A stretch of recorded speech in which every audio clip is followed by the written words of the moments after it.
If you expected an intro, you're a fool. What show do you think you're listening to? Come on, we don't even do one of those. Come on.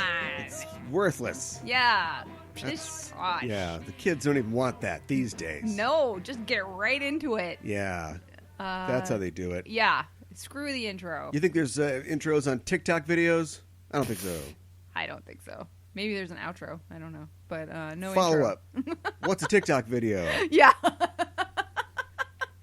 I do not have a TikTok account. I don't think I've ever been on TikTok. I've seen TikTok videos. I am aware of it. But I feel it's just Vine, very but old. Chinese, right? I think so. Yeah. I think so. So why is it cyclical? What do you mean? Why, like, I'm assuming millennials remember Vine and used it, but then now there's going to be a new platform for every generation, like when the Zillennials or whatever what are they called, Zoomers, whatever. Gosh, I start just having read kids, something and about there's it, going to but have I to be don't know. something else, Yeah, right? You got to get rid of TikTok, and then you'll get bring something else in here, Flapjack or something like that. I don't know. I don't spend any time thinking about it. Our audience is 45-year-old males. So welcome, gentlemen, to COVideos, where we talk about movies. Yes. Sometimes. We kill a little time before, though. A little bit. I think my gym is on board. With what? With wearing masks. I've been going to my gym since they reopened for a little over a month, and no commitment, no enforcement of masks. Mm-hmm. We live in a city where the governor has had an emergency ordinance, which says that everybody must wear a mask in public places of gathering indoors. Mm-hmm. Doesn't matter what it is. Right. It doesn't everywhere. It does not matter where it's not a law. It wasn't passed, but it's an ordinance. Mm-hmm. And it's pretty much, it's enforced or at least observed everywhere. Yeah. Except for this effing gym. I know. And almost every day I work out in the morning, and then I go, do run errands and do something else. And I go to Target, everybody's wearing a mask. Mm-hmm. You can't get in without a mask. Right. But at the gym, I'm the only person wearing a mask. Mm-hmm. And they're so lax and so irresponsible that it makes the problem worse. Like, I was there the other day, and I saw a guy come up to the door. And I don't know if this was just him, like, returning to working out now that gyms are open and stuff like that. I did that myself. And I saw him, like, pull the door open, but then they have signs on the front door that say, you have to have a mask. And I saw him open the door, look at the sign, and do that thing like, oh, I didn't study for the test. That look. Right. But then he kind of looked inside, and nobody's wearing a mask, and he just walked in. Yeah. So he'll never wear a mask. Right. I saw another guy come in, had a mask on, ready to go. He did a couple workouts, a couple exercises, looked around, nobody's wearing a mask. He took his mask off. Mm-hmm. So it encourages delinquency. Yeah, right. But I went in today, and they had changed the signs. Now, they were still, on A4 paper, just printed off and ineffectual. Sure. But it said it was highlighted, required. And then also, previously, they had been charging for masks. If you come in, they want you to work out. Yeah. And so they would sell you one for like $1.50. Yeah. And now it's $2. So, Oh! So I know it was updated because they've decided to squeeze a little more profit out of it. Uh-huh. But it's not profit really. Yeah, right. And and today I was there. Everybody had a mask on except for the loser who works out in flip-flops. He had a mask, but it was hanging off of one ear. He wasn't going to wear it, and he spent 30 minutes on the in the cage. So I spent a lot of time waiting for him to get out of there so I could finish my chest exercises. So, awesome. Yeah. It's just a hazard of working out. Like there's just inconsiderate people. It's like flying. Somebody's going to take their shoes off and their socks, and you're like, why is this happening to me? Yeah, right. Well, how hard is it? I imagine it is not comfortable to stop to exercise while wearing a mask. How difficult do you find it, or have you gotten used to it? It's fine. It's fine. Okay. The lower part of your face gets a little sweaty because you're just it's carbon dioxide, water vapor, condensing. So you lift it up every once in a while, take a drink, wipe your mouth off, Yeah. Go back to what you're doing. And I have one of those just, crappy paper masks you get out of a box. I got one in my trunk, and 20 of them. Mm-hmm. A lot of people come in with like the neoprene, fixed and vented masks. So they're probably not even experiencing what I'm experiencing, but they're not wearing them. Yeah, right. So I was, this morning before I went in, mm-hmm. this is kind of the person I am, let's go for another 10 minutes, because I don't know how long we can talk about our films.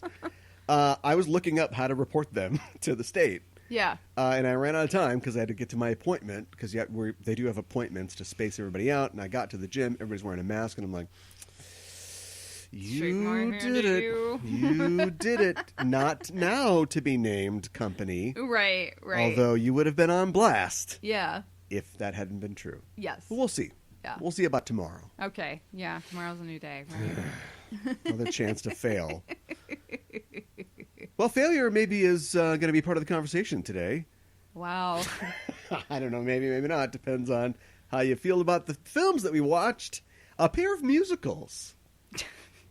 Not planned, but it worked out that way. Yeah, it did kind of work out that way, I would say didn't quirky musicals. We're going to talk about yours first. Yeah. What's the title of your film?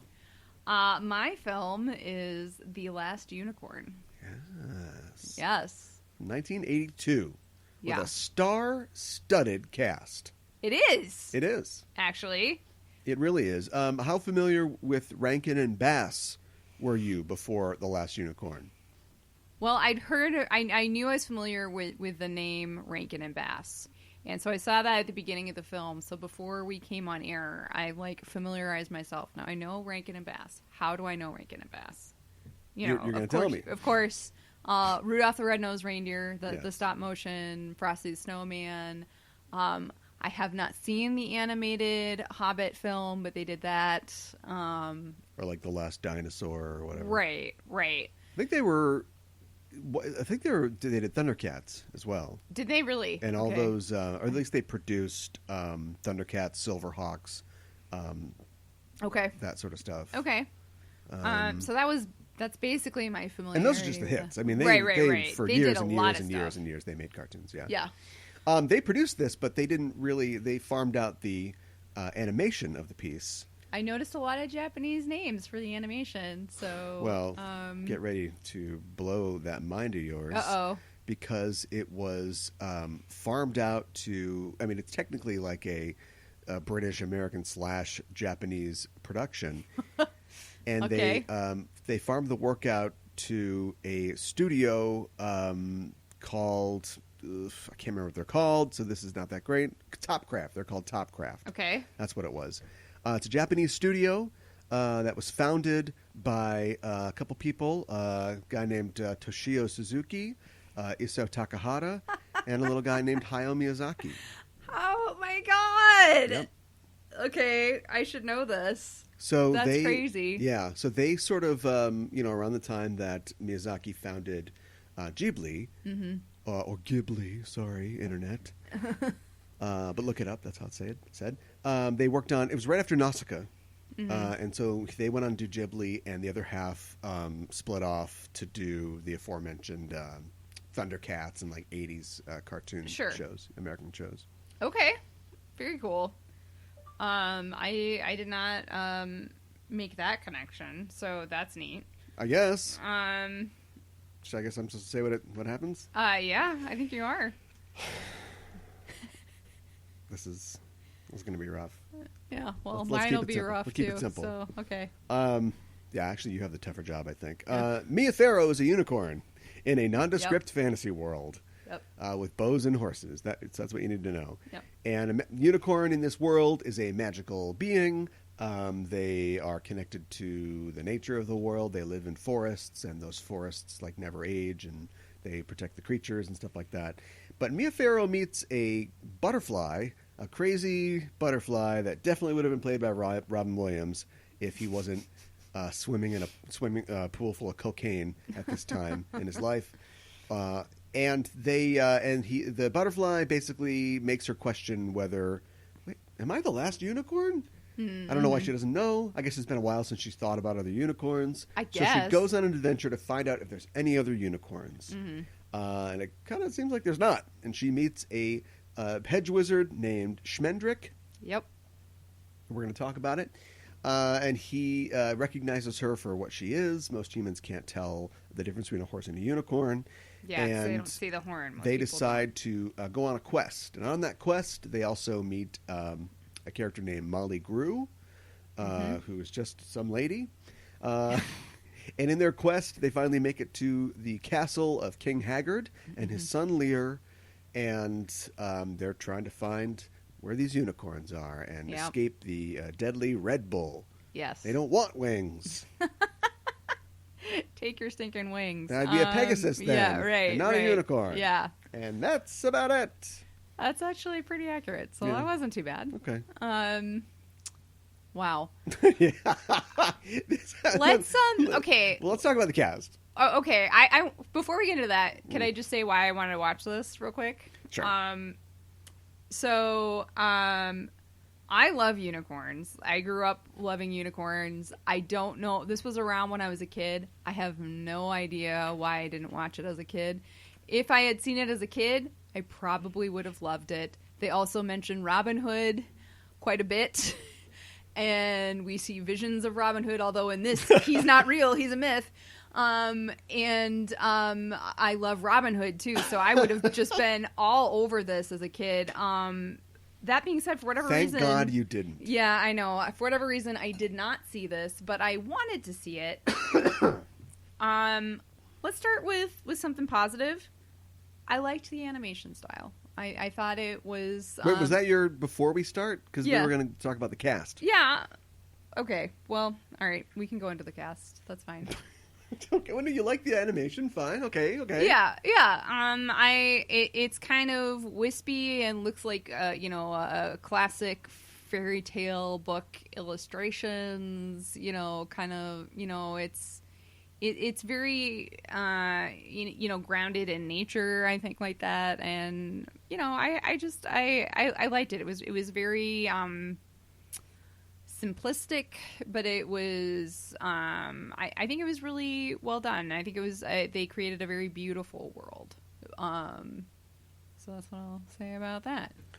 I guess the movie stars just a real collection of talent. Yes, from the time, all of whom I just wonder why any of them did this. Alan Arkin is in it. Jeff Bridges, Mia Farrow. Tammy Grimes, a name that you might not be super familiar with, but she was a very talented, prolific Broadway star. A guy named Robert Klein, who's also a Broadway guy. Mm-hmm. And Angela Lansbury, of course. Yes. And Christopher Lee. Guess who was the skull? René Auberjonois. Yes! The late, great. I saw that, and I saw his name before the credits, and I was like, oh! Yep.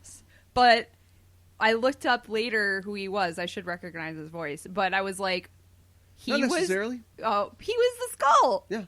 The skull was freaking awesome. Very talented voice actor and actor, and could be or do anything. So. Honestly, a highlight of the film. Yeah. If you will. Yeah. I don't know why we waited so long to get to him. Yeah, to get to this guy.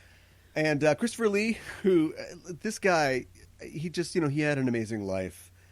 He made it to his late 90s. Yeah. And he was in a lot of fantasy book adaptations. Right, which is. So he's in Dracula, Lord of the Rings, which must have been a dream come true. And apparently, he came to set or the reading with his own copy of The Last Unicorn, and it highlighted lines. It's like, these lines have to be in here. I hope these are in the script.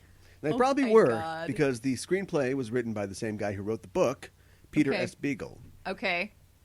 All right. And from what I understand, I haven't read the book, but what I understand is this is very, very reflective of what the book is. I read a brief synopsis of what the book is, and it's more or less the plot of the movie. But even the character of it, though, they didn't add a butterfly who's it's going to take the A train or whatever. Yeah, that was in there. Yeah, that's all those... weird, have a taco. All the Robin Hood exists in this world. Yeah. All these anachronisms and references are all in the book as well. Yeah, which is really strange. Patrick Rothfuss says this is his favorite book. It's the best fantasy book he's ever read. Really? Yeah, I don't know. I don't know.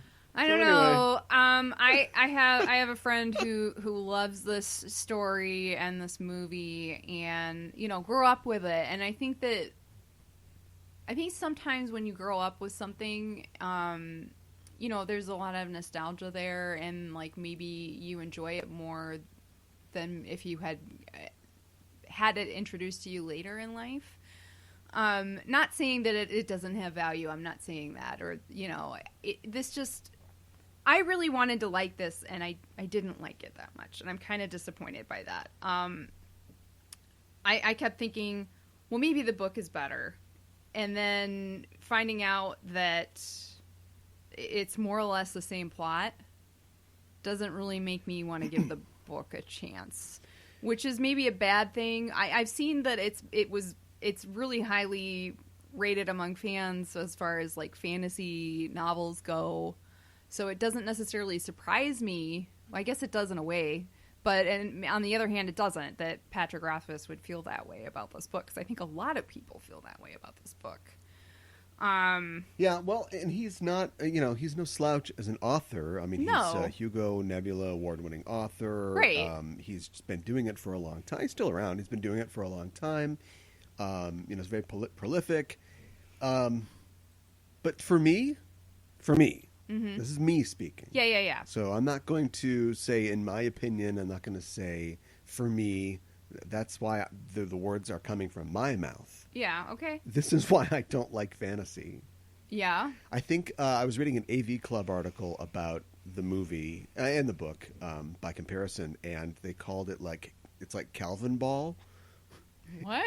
Like Calvin Ball, the rules don't make any sense. What's Calvin Ball? You sweet summer child. Sorry. Calvin and Hobbes play a sport called Calvin Ball. Okay. And it's ostensibly starts off like baseball, but then the rules become more complicated because they're trying to make sure they win. Sure. It's like a commentary, as much as you can comment on the behavior of children, but just on like the egotism of children and Calvin, in particular. Yeah. So it's like, okay, he's like, all right, well that's 8 points for me, and it's like, yeah, but did you run around the tree and then think about an elephant while you touch the base? And it's like, I didn't do that. Okay, well, you got to go back to the start then. It just like fantasy, just because there's magic, and magic can make, I don't know, a woman into a horse or vice versa. It doesn't mean that magic, like good magic, is about obligation and about cost, about giving something up to get something. I agree with you. Bad fantasy, sorry, Peter, bad fantasy ignores all that, and any old thing can happen and it doesn't matter. Like the Never-Ending Story. I see what you're saying. I don't know, a bunch of things that I can't think of, and I guess I don't want to assassinate right now. And so it's just like, it plays like a round of and then, and then this happens, and then this happens, and then it's sharks with chainsaws, and then Voltron comes down, and then right, like why does it like you're having fun, but there's no consequences? Where's the conflict? What's the significance of everything that happens? And it's just like, and this there's definitely character in this, and by character I mean like not the characters, they are completely flat, but there is character to the production. I guess I can't explain, and I don't think that Beagle can either, why there's a cat who's a pirate. Yeah, but a cat with a pirate, yeah, that's fun. Sure. You know what I mean? Right. But other than that, like, just I don't, I'm a story guy, I'm a structure guy, and I just hate how nothing compares to anything and nothing matters. And she wants to find unicorns. Okay, that's great, but like, does she learn anything? No. And she gets turned into a human, and she's going to forget about it. But it's not like she asked to be turned into a human. Like, these things just happen to her, and eventually she just wins at the end because she's a unicorn. But she knows love. And the whole time, Schmendrick, which... That's the character's name in the book, too. It's a great wizard name. Yeah. Well, Alan Arkin is he could have been more Alan Arkin-y for a character named Schmendrick. But the whole time he's like, no, I don't know how to turn her back. And then at the end, when they're confronted by the Red Bull, it's like, Boom! I did it. I turned you back. Why now? And why were you able to do it right now? Because she has to, use her unicorn powers and her horn and tap into it. And yeah, she's brave, but she didn't learn anything along the way. She didn't learn anything on the quest, and it's supposed to be right. It's supposed to, that you can't just can't just discard like the structure of a story. Like, look, Joseph Campbell is like crying into his tweed, because it just that's like what he's talking about. Myth. He's talking about fantasy stories, and the whole point is a character goes out and refuses the call, and then meets the goddess and gets the panacea, and has to sacrifice something, and has to die and come back, and be changed. Right. But it's not. Movies like this that just doesn't. Nobody cares. Yeah, it's not even a thing. Besides, Legend is like that too. Yeah, right. Legend's just like it's just a bunch of stuff happens, and then there is a metaphor in there about. Mia Sarah, I can't remember the character's name. Mm-hmm. There's like a sexual awakening kind of metaphor, where she's tempted to be bad Mia Sarah or whatever. Mm-hmm. And then she doesn't or whatever. And then like there's a loss of innocence, I guess. But then there's like Tom Cruise is just like, he's kind of always been a hero. And then he just takes on more responsibility and is still a hero and wins. And right. Yep. So let's just assassinate fantasy. Come on, let's go. All right, Willow. Willow is... Oh, my God, Willow. The things that happen in Willow are totally random, but I think it does have a good, hero story. And that I think Willow, it does, too. Wants to be a great magician, and what can a peck do in this world? But he goes out there, and his purity of heart and his courage, gets it done. Yes. He faces Siskel and Ebert, the two-headed monster. You have derailed, George. All right, I've talked for a lot. You talk. I feel a little disheartened by fantasy. I actually really enjoy fantasy. I seek out fantasy books, and I want fantasy films to be better, to be structured better, and I think, I do want characters to go out and be changed by their quests, by their adventures, and come back and be different. Another fantasy film that for some reason I didn't see as a kid and I saw in college, but actually really enjoyed and is a fantastic film, I think, is Labyrinth. And I just wish there were, I think it's unique in some ways, but I wish that there more fantasy films took cues from Labyrinth. It's a little random, but I think that most, it's okay to have a little worm. It's like, come meet the missus or whatever. Right. Fine. But all the random things are generally not added for no good reason. They're there for a purpose. Yeah, like Sir Didymus, he learns to fight for what's really right and not just what he thinks is right or told it is right. And Hoggle, learns to not be a little creep, right. And do something noble. And Ludo's just there. He's sweet. And then there's the whole running thing of Sarah, not wanting responsibility, not wanting to be an adult and grow up. Or she's insane. We'll take either one. Yeah, right, she could just be completely losing her mind. Right. Because somebody kidnapped her little brother. Right. Who at first she wanted absolutely nothing to do with, and that's why this whole thing happened, And then she realized, no, I actually do really care for this little twerp. But this is just some stuff that happens. And then Lear is Jeff Daniels in not only kind of a lazy performance, but wow. We need to talk about the music in this film. Yeah. His song is terrible. Yeah. He's not good. Now, maybe I forgot or I'm not remembering right, but didn't he win an Oscar for playing a country singer? I thought so. He's got a band. I know he can sing. So why is it so bad? Yeah, well, all the music is bad, but it's not written in his range, his song, that's for sure. Mm-hmm. But yeah, it's just bad. And all the songs... Yeah. Wow. I think I commented on, all the songs just feel like they were written about 5 minutes before they hit record. Yeah. Yeah. And there's a scene where Lear is composing this poem because he's in love with this horse lady now. Yep. We saw that really blossom and grow. Yeah, I know. Right? And then he's writing a poem And you're like, is this a poem? It's like, oh, he's writing the next song. And then like 2 minutes later, like he starts singing. And you're like, no! No! Jokes aren't supposed to be real. That's not the universe you want to live in. No. But they're all just, none of them, you think about like the character of songs of a musical. Like, you're going to be one jump ahead of this. You're going to be showing a whole new world. You know, you're going to be prepared. Right. These are all Disney movies from the early 90s. You can't wait to be king. And they just have different styles and different rhythms. And this is all just like, it's just like somebody's noodling around on a guitar or a moog. And then people are just sort of making it up as they go. Yeah. Like when you get, like when you watch Whose Line Is It? And they bring the piano guy out and then he just sort of plays and the guys have to like make up a song to it. That's what the songs are like. Yeah, except for the ones that the characters don't sing. Those are okay, but they're also, and you pointed this out, it's almost like, first of all, it's America. The band America did the songs for this movie. Yeah. The Horse with No Name guys, right? Yeah. Or the Horse with the Horn, yeah. And it's like they're just describing what's happening. It's like somebody showing them the movie and then they're, okay guys, we're going to play. And it's like, and sometimes you're a horse and you're on a man's road. Yes! Yes! And then like,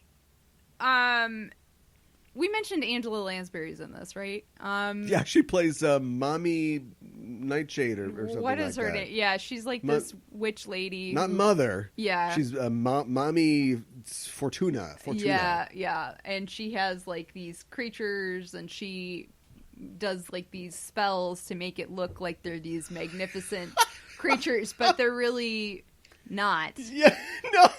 They set up that the whole thing about a unicorn is that a unicorn looks like a horse to other people. Like they can't see the magic of them. Yeah, they don't see the horn. It's just a horse to them. So she's like, I finally found a unicorn. And she puts a unicorn in her zoo where she's got other animals that she's glamored to make look bad. So she's got a monkey that's supposed to look like a satyr or something like that.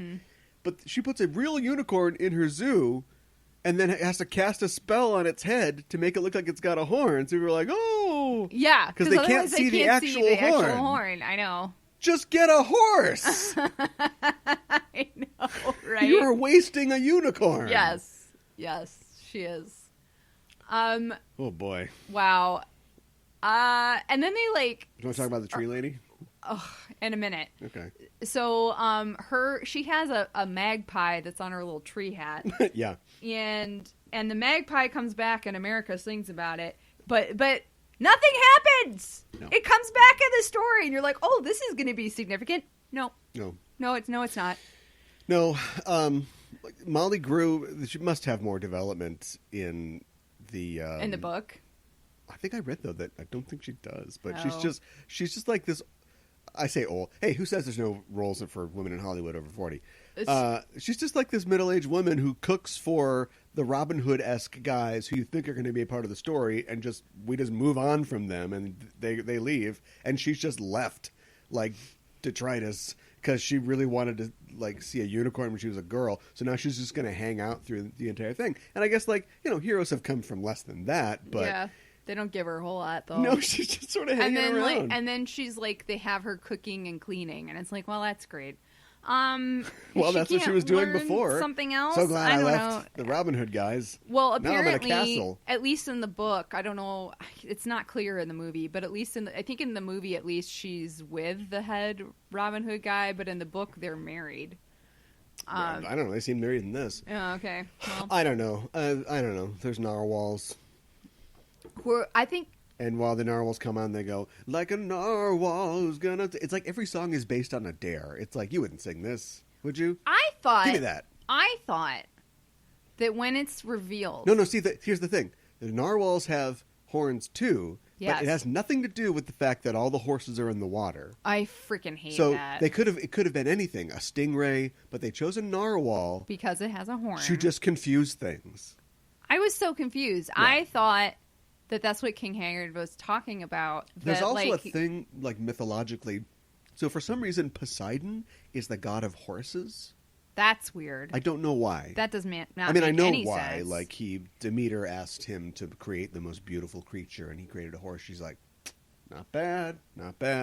And so for some reason he's the god of horses. But sometimes you get like when all the horses came out of the waves at the end, it reminded me of the passage in Lord of the Rings where Glorfindel, I can't remember. Well, I was doing so well. I can't remember the river, but the river that borders Lorien or whatever.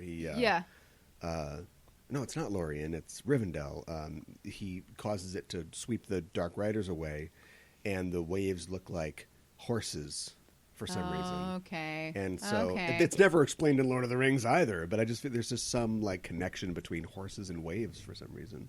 Interesting. Well, look at me. It has to be look referencing Poseidon. Oh, look at me. Yeah. I'm on a horse. Yeah, right.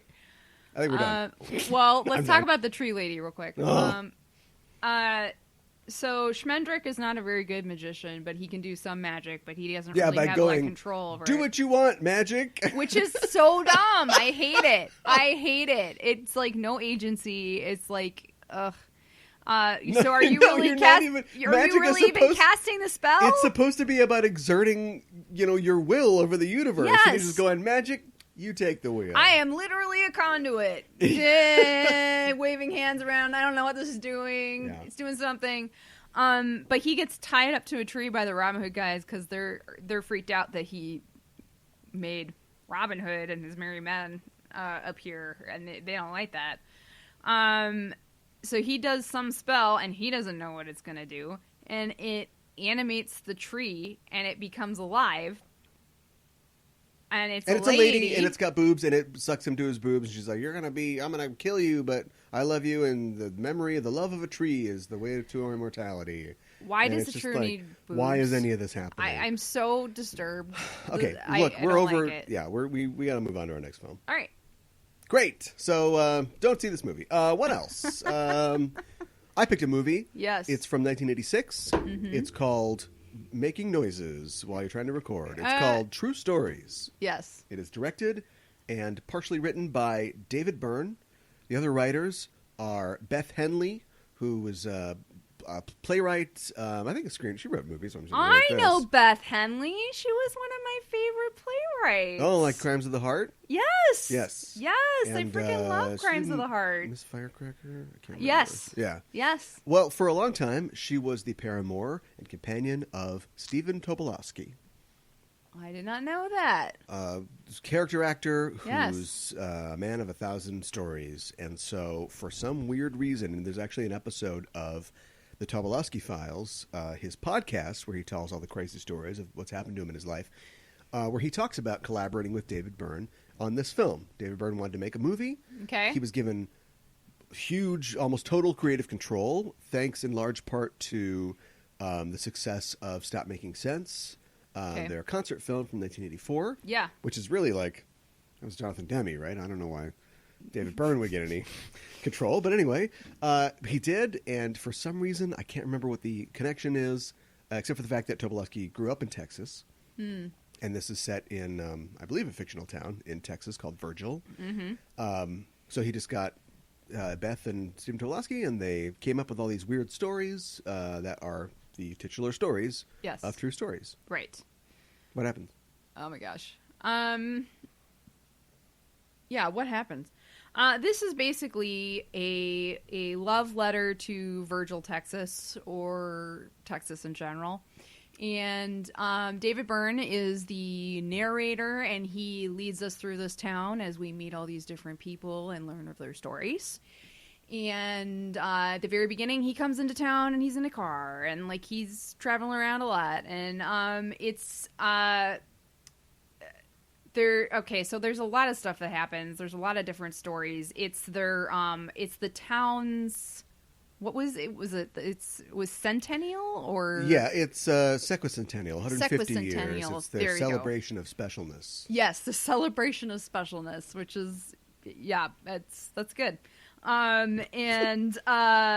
So there's lots of events planned in town. We go to pretty much all those events, and then we meet a lot of these characters, and we follow them as well. And their lives are woven together. A lot of the people know each other, that sort of thing. And John Goodman is in this, and he plays Lewis. This is essentially his first film. I was going to ask about his that. First starring role. Yeah, he is on cocaine. Oh. I mean, just... Yeah, okay. Well, source, him. But anyway, go ahead. But him and David Byrne is... I don't know who's the main character in this besides He's the narrator. John. Yeah, he is the narrator. This is like Our Town if it was set in Texas and George was John Goodman and... I don't remember the girl's name from Our Town, but was a lady in a bed who never got out of bed. Yeah, right. And John Goodman... so there's like this scientific company in town that a lot of people work at, and he works there, and he really wants a wife. That's what he really wants in life. And so he's been trying all these different things. Nothing really seems to work out. And there's lots of other characters that we meet along the way. There's a fashion show. There's a huge talent show at the very. There's a parade. There's a huge talent show at the very end of the celebration. I think that's... Am I missing anything huge?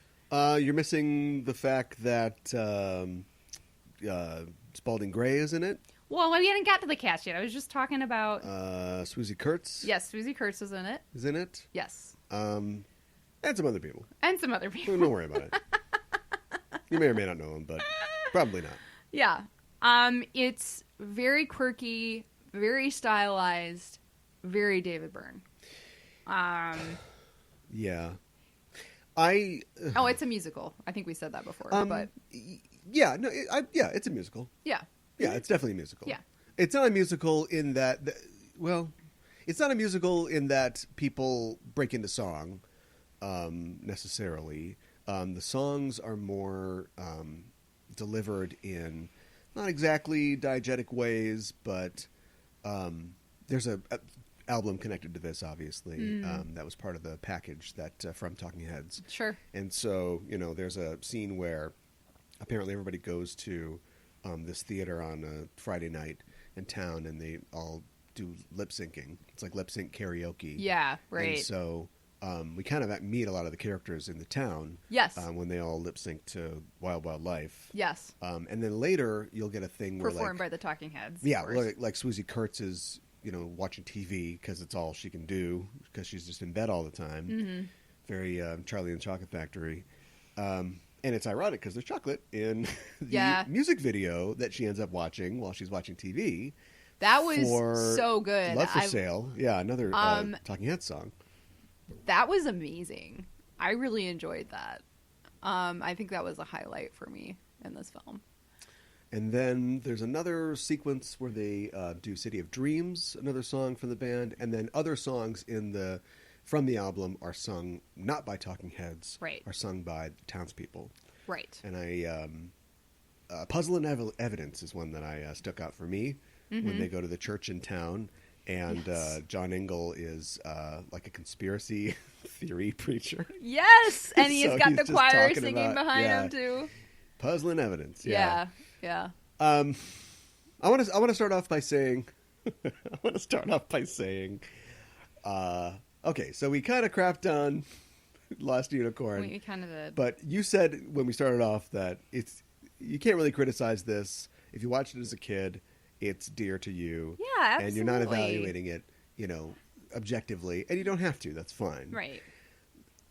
I feel like this movie is kind of criticism proof. Do you know what I mean?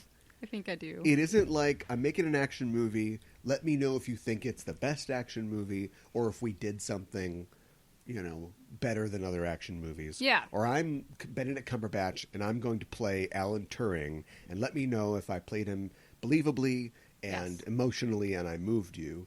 Right. This is, and I don't, lowercase a, this is art. So I don't. Yeah, right, so right. It's beyond criticism. You can say that the movie has no story to speak of, and you'd be right. Mm-hmm. You could say that the story is off-putting and unnerving sometimes, the film, and you would be absolutely right. And you could say that, sometimes you're watching it and you're just like, I don't even know what's going on. Yep. And also valid. And this is just a music video. And you're still right, you know. But I don't know. I mean, I got complaints about it, but I don't think they're valid. I enjoyed it, even though I've got complaints about it. I enjoyed it, and too. I'm glad I watched it. And to me, it feels like a movie that you could definitely just... I don't know. I'm complimenting it, and I'm criticizing it at the same time, because when you make, say... I don't know. What? The first thing that popped in my head was Bergman, but he exists exactly in this space. Like, if you don't get it, well, too bad, you know. Let's just... I hate going to Marvel movies all the time, but let's go to a Marvel movie. Okay. If you watch Avengers Endgame... Yeah. You're going to watch it based on, you're love for the characters, because it's unlikely that you just jumped in the 22nd movie in a series. Yeah. But you're watching to see if they satisfy you and they nail all this stuff. And if they do, you're like, that was great. And if they don't, you're like, I wish they would have done this or this. This sucks. Right. This isn't trying to do anything. And so therefore it's not, I don't care. I wasn't even trying. You know what I mean? There's nothing to evaluate. Like, how good did it do doing what it was trying to do, and you can't rate it that way. But at the same time, I like that, because I don't then feel like I have to be critical of it. You know, they succeeded in presenting something pleasant that really doesn't mean anything, and can't be congratulated for accomplishing much. Do you know what I mean? Yeah, I do. And you said that this is a love letter to Texas. I completely disagree. Oh, really? I think this is a very friendly criticism of crass commercialism. Oh, well, yeah, I think you're right about that. Like, this whole film, you could make a documentary about spending, or like the guy that invented the mall, and show how that destroyed city centers, all over the country and stuff like that. And maybe that guy was, I don't know, maybe he beat his wife or something. I don't know. But instead, you can just have David Byrne drive around in his Cadillac and, say, the mall is great. The mall, shopping is a feeling or whatever. Yeah, right. And, that means that the downtowns are closed now and everybody came out here. But people just want to shop. They want the bargains, right? And some lady's like, I always said that if I go... He's like, so what did I tell you? Yeah. And he's being affable, so he's delivering what is essentially that criticism if you peel back one layer. No, but he's also just right. kind of going, again, it kind of relaxed. He's just kind of like, oh, what are you going to do? That's the way the world is. And you get the computer guy who's like, computers are a feeling, and computers are the future, and computers go, inside your mind, and who knows, that's what Steve Jobs said. And it's just this, you are a middle manager at a microchip factory in Texas. Like, you're not a mover and a shaker. You're quoting Steve Jobs before he was pushed out of Apple after the Macintosh or whatever. Yeah. But and then you cut to John Goodman, and he's like, that's an okay job. Like, it immediately undercuts that vision of the future, or you go to the dinner scene, which I did really like the dinner scene, where they've got all this weird food, and then Spalding Gray is trying to explain, this is the town, but this is, where the commercial thing is. Yeah, and that we was must a make good the scene. workers go from here to there. And David Byrne's like, I forgot what the peppers are supposed to represent. Yeah. It's constantly kind of blowing this balloon up, and then the pins come in, and it just goes right back down again. No, yeah, you're right. It's not as it appears on the surface. Nailed it. Yeah, well. Another part that I actually really enjoyed was the fashion show. I liked it because it was clear to me. I think that David Byrne is somebody who he's very stylish, and I think that yeah, those huge suits. That's part of it, and I think that's reflected in the movie's overall look. And I think it's reflected in the fashion show, too. A lot of the outfits were very large, much larger than the person wearing them. They were made out of unconventional materials, just kind of like pushing the boundary of like, what is clothes? What are they for? Is AstroTurf clothing? Yes. I also really liked... That was not David Byrne. I'm sure he encouraged it. It was his future wife, Adele Lutz. Oh. very nice. This movie came out in 87, or 86. They were married in 87, so I can only assume that he got along with his costumer on the film. Yeah, I can only assume. And they were married and divorced in 2004. Oh, no. But, life happens. Life happens. But, yeah, they were great. And I also really liked that the models had a huge range in body type.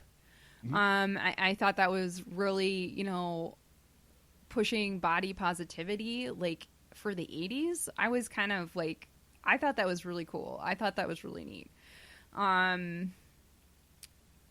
I think that the movie has a somewhat diverse cast too.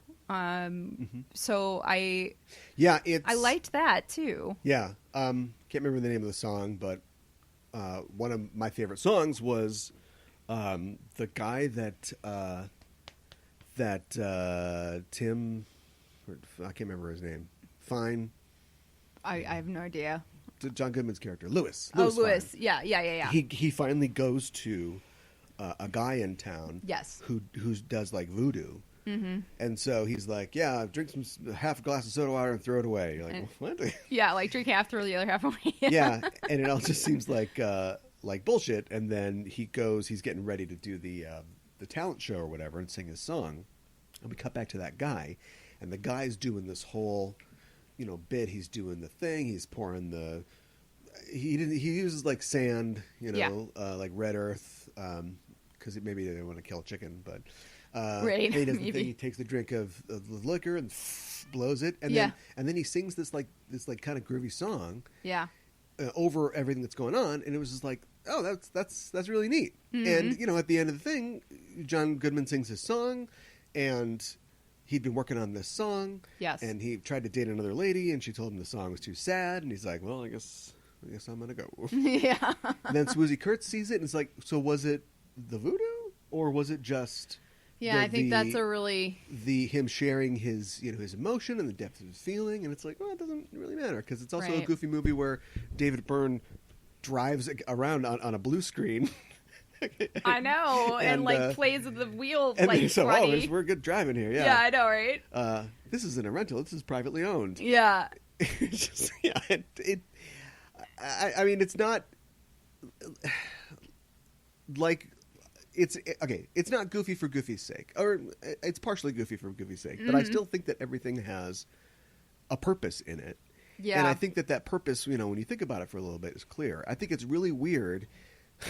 I think at the time it just seemed like, because there's something called, I don't want to spend a lot of time on this, but there's something called the Church of the Subgenius, which is like a parody religion. Okay.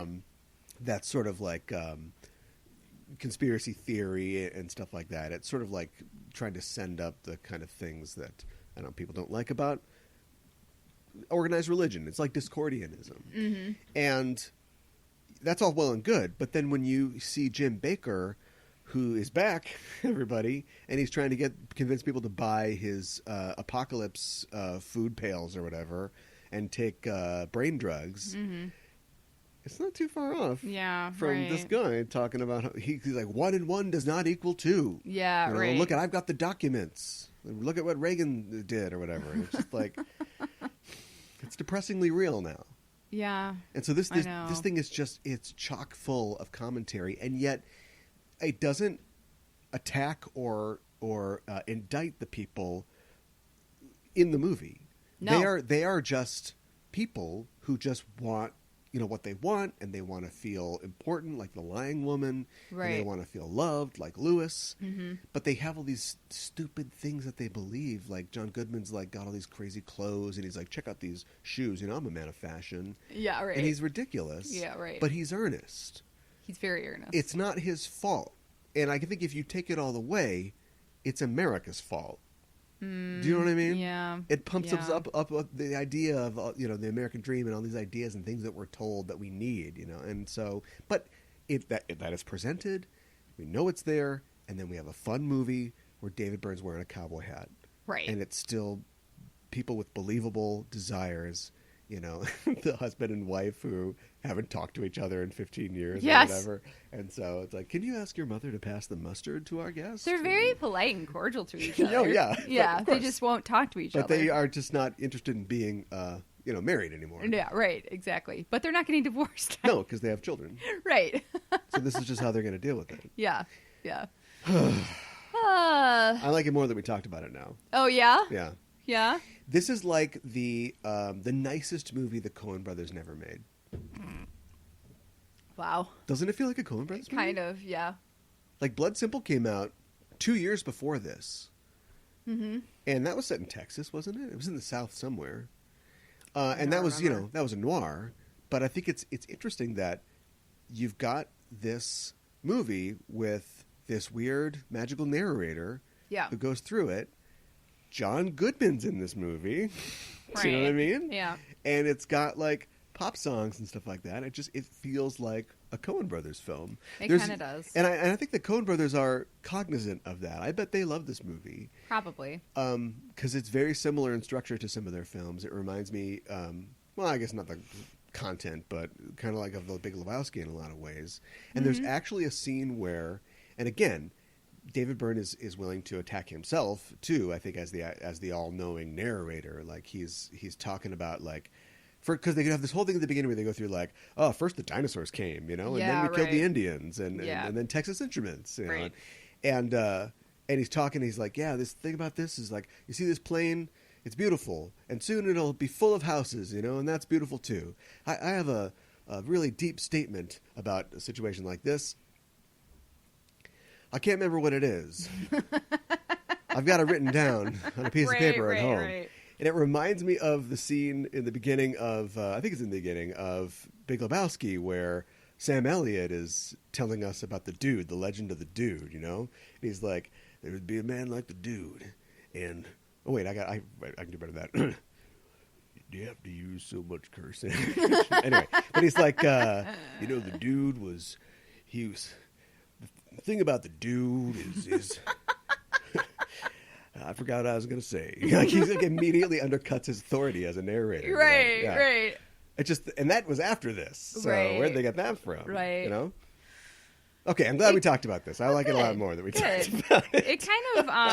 It kind of reminded me too, in certain ways of Twin Peaks as well. Yeah. Kind of like small town, quirky, lots of interesting and Lynch too characters. is obsessed with that idea of Americana, but what Lynch wants to see is he wants to see the worms under the beautifully manicured lawn. Right. Whereas David Byrne is comfortable with setting up a pastiche, a dumb show of American life, letting you see the artificiality and letting that be its own commentary, and then we'll just do the story. Right. Like, you get it. You get that none of this is really real. Right. And therefore the ideas that it represents, we should maybe question. Yeah. But also here's a fun story about a guy who's just, was trying to find a girlfriend. Right. Exactly. And a guy who can read people's thoughts through radio waves or something like that. And a young Tom York was like, that's it. Yeah. That's it. Yeah. Right. Is that where they got their name from? That's exactly where they got it from. Really? Yep. I did not know that. Learned something new. And then ironically, it's not ironic, but in a weird coincidence, Lady Gaga got her name from Radio Gaga. Yeah, right. I did know that. So if there was a guy named Radio who got his name from the Elvis Costello song Radio, we'd have a hat trick. Maybe it was Radio. Oh my God. The Cuba Gooding Jr. movie. Right. Right? Oh. About the mentally handicapped guy. Yeah. And those movies always end, with like, we learned a lesson from him. We didn't teach Radio anything. We learned from Radio. I know. Yeah. Yeah. Couple more minutes to fill. We got a couple more minutes to fill. No, we can end early. I don't know what you just said about how those movies usually end. I don't know. I saw something recently online talking about, this is kind of related. This is only tangentially related. how we shouldn't treat kids, that it's really good to treat people who are disabled well, and that's a good deed. And no, but and you should just treat them well because they're human beings, you know what I mean? And like, it's not like, oh, well, you're an extra good person because you were nice to somebody. Yeah, I mean, I don't know. I think understanding is the root of everything, of all upward mobility in society. But as long as they do it, I don't necessarily care why they do it. Like, this is the great problem, the great contradiction of religion, which is, are you doing it because it's the right thing to do, or are you doing it for Jesus points? And my thing is, most Christians don't do it for either of those reasons. But if they did help the poor, and if they did, minister to their fellow man, and whatever else, live a Christian lifestyle, and they were just doing it for a bigger mansion in heaven, I don't really care. At least you did it. But the problem is that they can't even do it for that reason. We're trying to take rights away from people. Right, which is just... So let's go backwards. It's just not okay. Yeah, let's do that. Yeah, let's not do that. See, this is the kind of commentary you wouldn't find in a David Byrne movie. There's a part, just the last thing I want to say is... Yeah. He, like I said before, like he's letting America tell on itself, I think. He's just putting it up there and not saying much and just letting you realize the ridiculousness of some things and the hubris of some things. And there's a point where his character is talking about, the computers and the advancement and how great we've become. And he says, things that never had names before are now described. Like it's human logos, like we are creating, this world out of nothing. But of course it begins with, dinosaurs. Like we've been here for such a short time. Like, why do we think that we're that important? Yeah. But we need somebody. We don't want... That's in the song that John Goodman sings. I'm conflicted about it because he talks about we don't want freedom, we don't want justice. We just want love. And I was like, I want freedom, I want justice, and it's like, I want chicken, I want liver. Meow mix, please deliver. Yeah, right. Yeah, that's kind of how I feel about that. All right, we're done. Oh, okay. Didn't I say last time? Let's pick some good ones. Yes. Let's cheat. I hope that the next movie on your list is good.